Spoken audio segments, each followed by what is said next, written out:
سیدنا شیخ عبد القادر جیلانی رحمۃ اللہ تعالی علیہ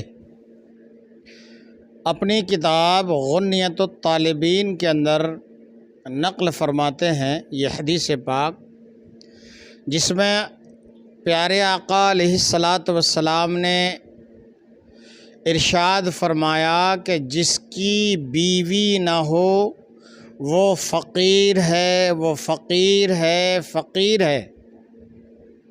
آپ نے 3 مرتبہ یہ الفاظ دہرائے۔ لوگوں نے سوال کیا، یا رسول اللہ صلی اللہ تعالی علیہ وآلہ وسلم، خواہ وہ دولت مند ہو، یعنی وہ شخص جو جس کی بیوی نہ ہو، آپ نے اس شخص کو فقیر فرمایا، تو چاہے وہ دولت مند دنیاوی اعتبار سے مالدار ہو پھر بھی وہ فقیر ہے؟ آپ نے جواب میں ارشاد فرمایا ہاں، یعنی جس کے پاس بیوی نہ ہو، چاہے دنیاوی اعتبار سے اس کے پاس بہت سارا مال ہو، دولت ہو، سرمایہ ہو، پھر بھی سرکار نے فرمایا وہ فقیر ہے، فقیر ہے، فقیر ہے۔ اگر اس کی بیوی نہیں ہے تو وہ فقیر ہے۔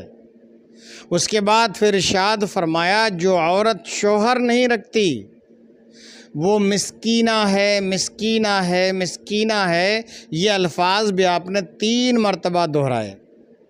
مسکینہ یعنی نہایت ہی کم درجے کی غریب عورت۔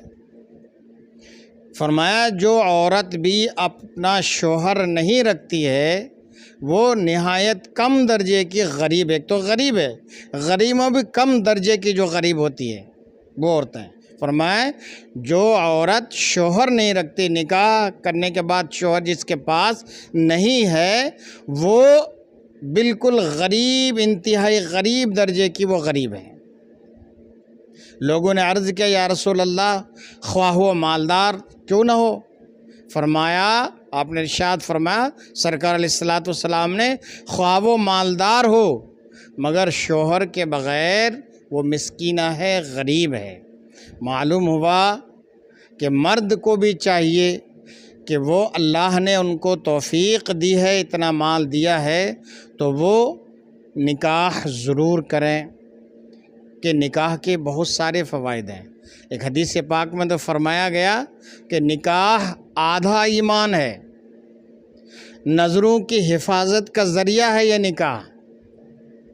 اسی طریقے سے عورتوں کے لیے بھی ہے کہ وہ اگر کوئی زیادہ ہی حد درجے کی کوئی رکاوٹ اور مجبوری نہ ہو تو عورتیں بھی نکاح ضرور کریں، کہ اس سے پارسائی آتی ہے، ذہن و دماغ مطمئن ہوتے ہیں، اور مرد و عورت بہت سارے گناہوں سے بچ جاتے ہیں۔ لہٰذا اس حدیث پاک کے اوپر آپ بھی غور کریں۔